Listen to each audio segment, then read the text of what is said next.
En esta oportunidad vamos a hablar sobre el Código Minero argentino y todo lo que tenga que ver relacionado con los impactos ambientales y el cuidado del medio ambiente en cuanto a su explotación y extracción de recursos naturales del suelo. Para hacer una breve introducción tenemos que irnos al año 1886, donde se dicta la ley 1919, que es el Código Minero actual que nos rige, obviamente con sus modificaciones posteriores, y encuadrarlo en la actualidad y en las distintas formas de hacer minería a gran escala, la llamada comúnmente megaminería a cielo abierto. Como les decía, el Código de Minería establece 3 categorías de acuerdo a quién extrae o explota el recurso, en este caso suelo, y los recursos minerales que ellos poseen, y en cuanto al material que se extrae del suelo. El artículo 2 del Código de Minería establece diferentes categorías de minas en relación a los derechos que establece, que concede y acuerda a los que explotan dichas minas. Las minas de categoría número 1, como se suelen llamar, son aquellas que el suelo es un accesorio y que solo pueden ser explotadas a través de una concesión que el Estado determine por autoridad competente. Son las de mayor importancia, ya que los minerales que se extraen en este tipo de minas, en este tipo de explotación y en estas minas llamadas de primera categoría, son los minerales o los recursos naturales de mayor valor económico y que mayor interés tienen para con el Estado y aquella empresa privada que los vaya a explotar, como el oro, el zinc, la plata, el litio, etc.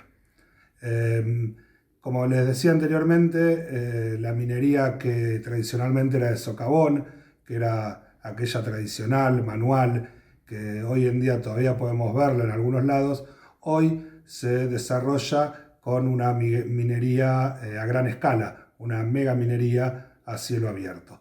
Es por eso que en el transcurso de los años y a través de diferentes leyes, incluso en la Constitución Nacional se ha establecido el cuidado del medio ambiente y las responsabilidades y las obligaciones que tiene cualquier persona física o jurídica que vaya a explotar o a desarrollar este tipo de explotaciones.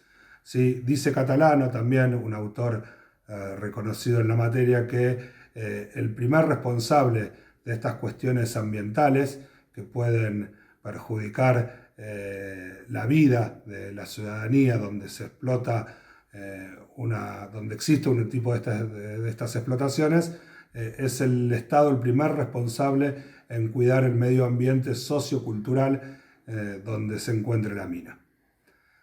Es así que la ley 24.585, la ley de protección ambiental para la actividad minera, nace en nuestra legislación para un poco trabajar y un poco poner sobre la discusión cómo se desarrolla esta actividad de la megaminería, qué perjuicios trae, qué beneficios trae, y esta es la discusión hacia donde vamos a apuntar esta exposición. Es así entonces que con la reforma de 1994 de la Constitución Nacional, el artículo 41 establece que todos los habitantes gozan del derecho a un ambiente sano, equilibrado, apto para el desarrollo humano y para que las actividades productivas satisfagan las necesidades presentes, sin comprometer las de las generaciones futuras, y tener el deber también de preservarlo. El daño ambiental genera entonces prioritariamente, de acuerdo a este pretexto constitucional, la obligación de recomponer según lo establezca la ley. Es así que entonces el Código Minero, en su reforma, establece un título complementario de la protección ambiental para la actividad minera. Esto es desde el artículo 246 al artículo 268 del Código de Minería. ¿Sí? Ahí, en estos artículos, vamos a poder encontrar cómo debe una explotación minera llevarse adelante y cómo son las diferentes actividades que se van a ir desarrollando desde la extracción hasta la disposición de los minerales extraídos del suelo, y fundamentalmente hablando del impacto ambiental, el informe de impacto ambiental que deben obligatoriamente todas las empresas mineras presentar con anterioridad a iniciar dicha explotación.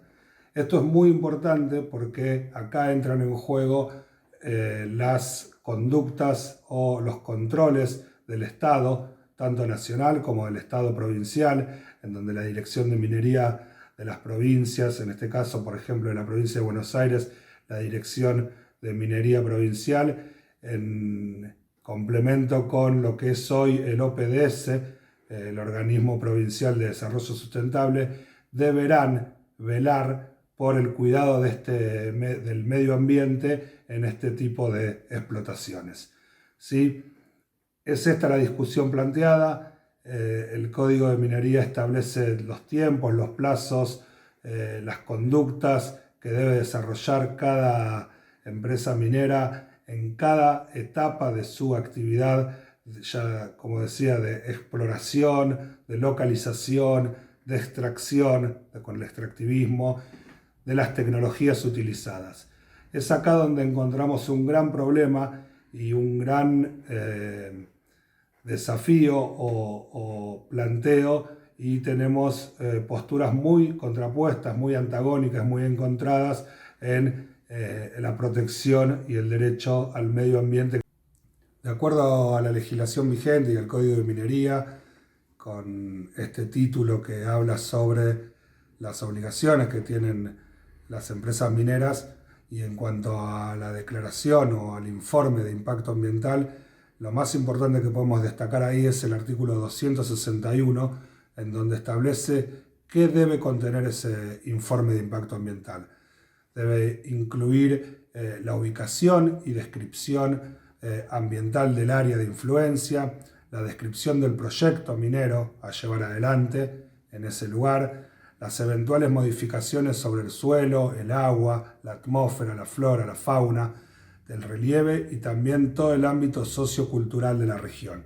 Esto es muy importante porque hace hincapié en el precepto constitucional de que todas las personas tenemos derecho a un ambiente sociocultural sano.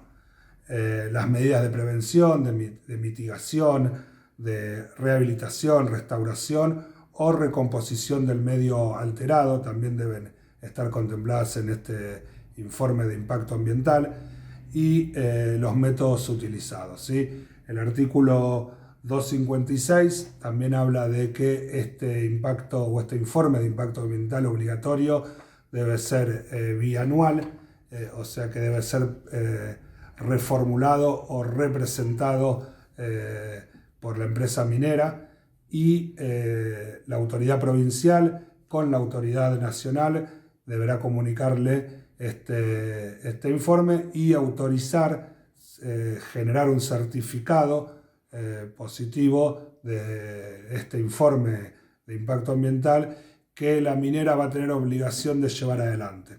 Obviamente que acá nos encontramos en la gran problemática que existe hoy en día del control que se hace sobre las grandes empresas multinacionales mineras que desarrollan la minería, la megaminería o la minería a gran escala a cielo abierto, y si realmente se cumplen con todas estas, con toda esta letra legislativa que hoy el Código de Minería y diferentes legislaciones provinciales y nacionales establecen.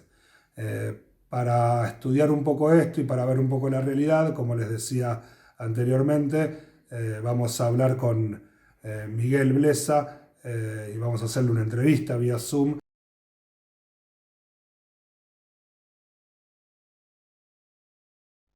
En relación al trabajo que estamos desarrollando en cuanto a la explotación minera y a las explotaciones de gran escala de minería a cielo abierto, y el problema ambiental que los países donde se desarrollan este tipo de actividades y de explotaciones mineras hoy en día se discute, estamos en comunicación con el doctor Miguel Ángel Blesa. Él es ex secretario de Políticas y Planeamiento en Ciencia y Tecnología y director académico de la Maestría en Gestión Ambiental de la Universidad de San Martín.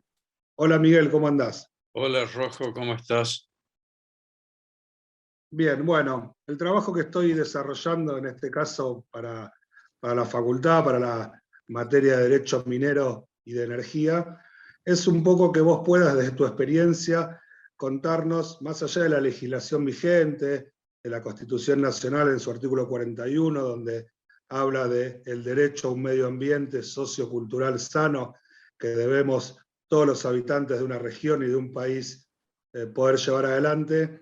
¿Cuál es la gran problemática que vos ves en el control que se debe hacer desde el Estado a todos estos emprendimientos de minería a gran escala, minería a cielo abierto, que hoy en día hay concesiones, sabemos, en diferentes regiones del país a empresas multinacionales que llevan adelante este tipo de actividad de extracción de minerales de primera categoría? Bueno, el primer punto que hay que tener claro es que las riquezas del subsuelo son propiedad de las provincias y por lo tanto son las provincias las que definen cómo van a manejar el posible impacto ambiental de la explotación minera. Y entonces no hay que sorprenderse que dos provincias vecinas como son Mendoza y San Juan tengan legislaciones totalmente opuestas en cuanto al apoyo al desarrollo o al freno al desarrollo de la actividad minera a gran escala. Hay un ranking internacional acerca de cuán amigables son los países para la actividad minera, y en el caso de la Argentina no hay un ranking nacional. Han optado en este ranking internacional por poner provincia por provincia, y en ese provincia por provincia, San Juan está como una provincia relativamente amigable a la explotación minera, y San Juan y Mendoza está en el fondo de la lista como una de las provincias menos amigables a la explotación minera. Y detrás de eso está el conflicto por el uso de recursos que necesita la explotación minera, en particular el recurso agua. En el recurso agua se cruzan el derecho del agua con el derecho minero. El derecho del agua es todo el cuerpo de doctrina que pretende regular para el bien común el uso de un recurso escaso. Entonces, acá en la zona de aledaña al Río de la Plata, el tema del derecho del agua no parece un tema demasiado importante, pero sí lo es en Mendoza. En Mendoza es una provincia que está en una región semiárida y que ha fomentado muchísimo la vitivinicultura, la agricultura de la vid, que necesita mucha agua.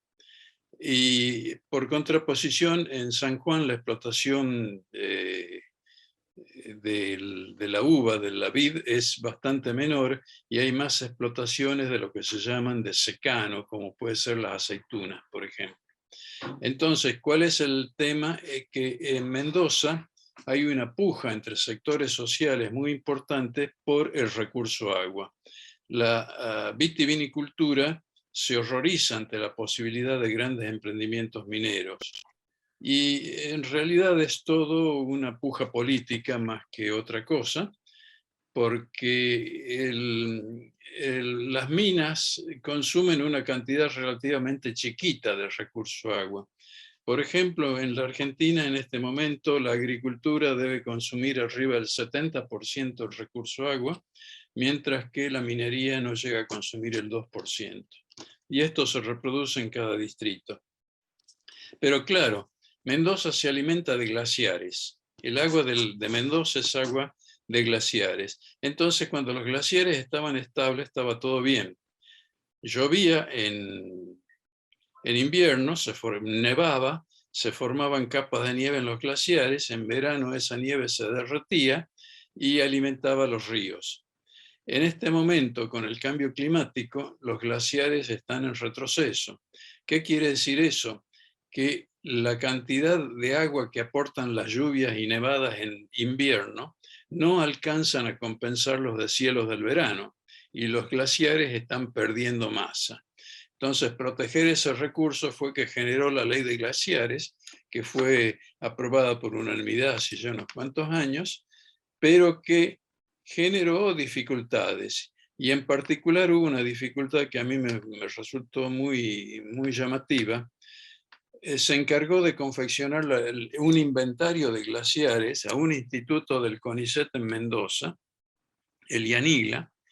Efectivamente lo hicieron, pero tomaron una decisión. Decidieron que cualquier glaciar más chico de, creo que fue 5 kilómetros cuadrados de extensión, no lo iban a considerar, y no iban a considerar tampoco el permafrost. El permafrost es la roca que en vez de tener agua en los intersticios tiene hielo, está dura.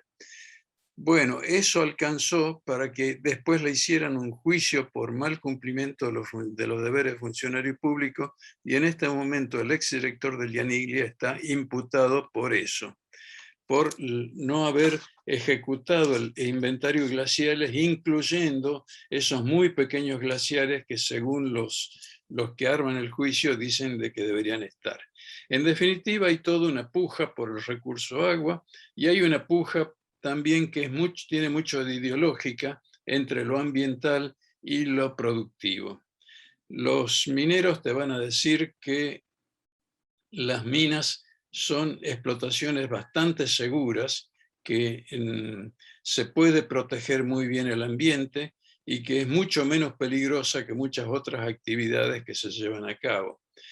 Los ambientalistas te van a decir, ¿para qué corno vamos a explotar una mina si no necesitamos ese recurso? En fin, esa es la puja, y se manifiesta en Mendoza como una resolución totalmente a favor de la actividad agrícola y prohibiendo prácticamente toda actividad minera, mientras que en San Juan toda su economía se basa en la actividad minera, con poco aporte de la ¿Cómo ves actividad agrícola. en este contexto y en esta puja ambientalista y producción minera, cómo ves vos hoy el rol del Estado en el contralor que tienen que hacer en estos mega emprendimientos? Bueno, el control está en manos de cada provincia. De acuerdo con la ley argentina, como te decía, los recursos del subsuelo son patrimonio provincial y son las provincias las encargadas de custodiarlo. Hay algunos acuerdos entre provincias, pero efectivamente el tema del control de una megaminería es un problema importante, porque cuando surge un problema legal, te imaginas qué puede ser la puja entre la infraestructura legal de la provincia de Catamarca y la infraestructura legal de Barrick Gold o de Vale o de cualquier otra mega compañía minera. La actividad minera de gran escala requiere de mega compañías internacionales, no hay salvación.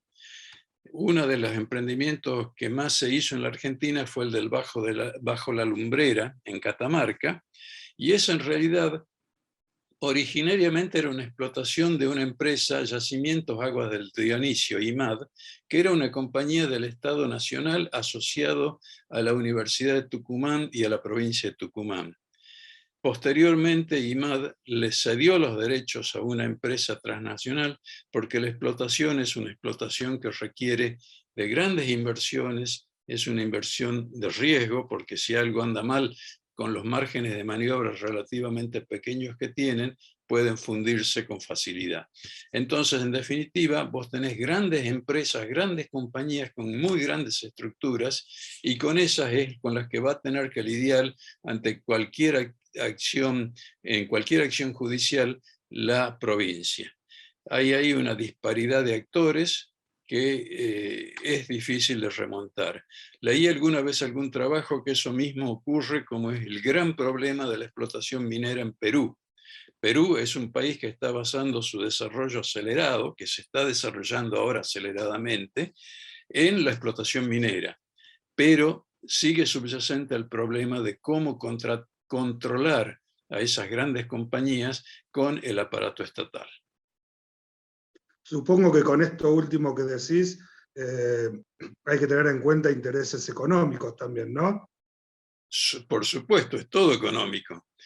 Si vos entras en un litigio con Barrick Gold por un aspecto el que se te ocurra, que estén infringiendo alguna ley, el resultado es una penalización económica que puede hasta terminar en la rescisión de la concesión. Y eso significaría una cuestión económica sumamente grave para la empresa. Entonces son problemas económicos que se resuelven en el ambiente judicial.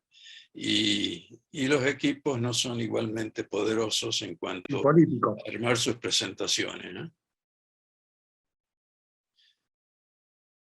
En cuanto a, por último, para dejarte y agradecerte estos minutos, Miguel, ¿ves viable en el transcurso del tiempo que esta antonomía entre lo ambiental, lo económico, la explotación y la producción pueda encauzarse y poder, como sociedad, tener el derecho a un ambiente sociocultural adecuado?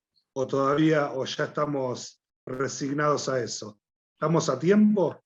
A ver, a mí me parece que es muy equivocado no explotar los recursos mineros por temor a contaminar. Porque si bien es cierto que es complicado controlar, lo que hay que hacer es fortalecer los organismos de control, disminuir la simetría que hay entre controlante y controlado, pero no prescindir de un recurso que es importante, es la base del desarrollo económico de Chile, del cual tanto hablamos y tan bien, está todo basado en minería. Entonces, en principio es posible y se debería. Además, si vamos a la cuestión ambiental, tal vez sea más preocupante la agricultura que la minería. La agricultura que se ha implementado en la Argentina, que es una agricultura extensiva e intensiva de soja, con soja transgénica y con glifosato como ingrediente fundamental como herbicida, para matar las malezas, tiene un impacto ambiental muy grande. Y hay movimientos ambientalistas muy fuertes que están protestando contra los problemas que puede generar esa agricultura. En la Argentina en este momento los problemas ambientales vinculados con la agricultura son mucho más severos que los vinculados con la minería. De eso no te quepa absolutamente ninguna duda. Y es más, con el cambio climático, uno de los grandes contribuyentes a las emisiones de dióxido de carbono es la ganadería. La ganadería está en la mira porque las vacas emiten metano. Son rumiantes y al rumiar los alimentos, en esa digestión que hacen del pasto, emiten grandes cantidades de metano. Y ese metano no es despreciable en el calentamiento atmosférico y el calentamiento global. O sea, impacto ambiental tienen todas las actividades productivas. Lo que está claro es que hay que tratar de encarar actividades que estén controladas y que el impacto ambiental sea lo menos posible y que las prácticas de operación también sean lo más limpias posible. En el caso de la minería, existe una minería artesanal del oro que no está muy implementada, no está en la Argentina, no existe en la Argentina, pero sí existe en Perú, en Ecuador, en Colombia, en Brasil, y esa minería es total y absolutamente contaminante y con grandes problemas para la salud de los mineros, porque usan mercurio para extraer el oro y ese mercurio después lo inhalan, y el mercurio es en este momento uno de los contaminantes que está en el foco de todos los esfuerzos mundiales de reducción de su cantidad, de la cantidad que circula en el ambiente. La tecnología en estos mega emprendimientos tiene mucho que ver para mitigar estos impactos, ¿no? ¿Cuál tecnología? Digo, el uso de la tecnología adecuadamente es muy importante para mitigar estos impactos A ver, ambientales. la tecnología genera los problemas, pero también es la que los puede resolver. La única huida es hacia adelante. Si vos, no sé si recordás el tema del agujero de ozono, el agujero de ozono fue un problema porque hubo un salto tecnológico importante en la industria del frío, para las heladeras, los refrigeradores, los conservadores de alimentos. Se comenzó a usar un gas que era mucho mejor que el que se usaba antes. Después de muchos años se descubrió que ese gas estaba dañando la capa de ozono estratosférica. ¿Cuál es la solución? ¿Volver al gas que se usaba antes, que era amoníaco? No. La solución es ir a una nueva tecnología de refrigeración que prescinda de los gases que afectan al ozono, pero que no sean tan deleterios como el amoníaco. Y esa es la situación actual, eso se ha logrado. Bien, gracias Miguel por estos minutos, por clarificarnos un poco la situación ambiental y en cuanto a la actividad minera. Y bueno, como decía al principio, ojalá estemos a tiempo de que haya las políticas necesarias de las autoridades de aplicación y de contralor, y también la responsabilidad de las mega empresas o multinacionales que cumplan con estos informes de impacto ambiental, ¿no? Sí, sí. Las megamineras en general tienen manuales de buenas prácticas y en general tratan de cumplirlos. Pero por supuesto que, como decía el general, la gente es buena, pero si la vigilan es mejor. Entonces hay que vigilarlas y vigilarlas bien. Gracias Miguel por tu tiempo. Bueno, concluida la entrevista y exponiendo someramente las cuestiones legales en cuanto al derecho de minería y la explotación minera en la República Argentina, la situación está planteada. Lejos de solucionar el problema ambiental que puede generar la megaminería o la minería a gran escala, a cielo abierto, el tema está planteado. ¿Seremos capaces como sociedad, desde el Estado, desde las políticas públicas y desde el sector privado, las empresas explotadoras de dicha industria minera, a buscar ese equilibrio que necesitamos como sociedad para no solo nosotros como generaciones actuales, sino las generaciones futuras, de poder disfrutar y tener el derecho a un medio ambiente sociocultural, a un medio ambiente sano? La cuestión está planteada, la minería no es ni buena ni mala por sí, queda expuesto en el trabajo y en la entrevista realizada, sí los mecanismos, sí las formas de llevarla adelante, sí el cumplimiento de la legislación vigente, sí el contralor por parte del Estado y velar en definitiva por el derecho constitucional a un medio ambiente sano. El debate está planteado y ojalá, como lo hemos planteado en la entrevista, estemos a tiempo de revertir estas cuestiones que como sociedad tan falta nos hacen.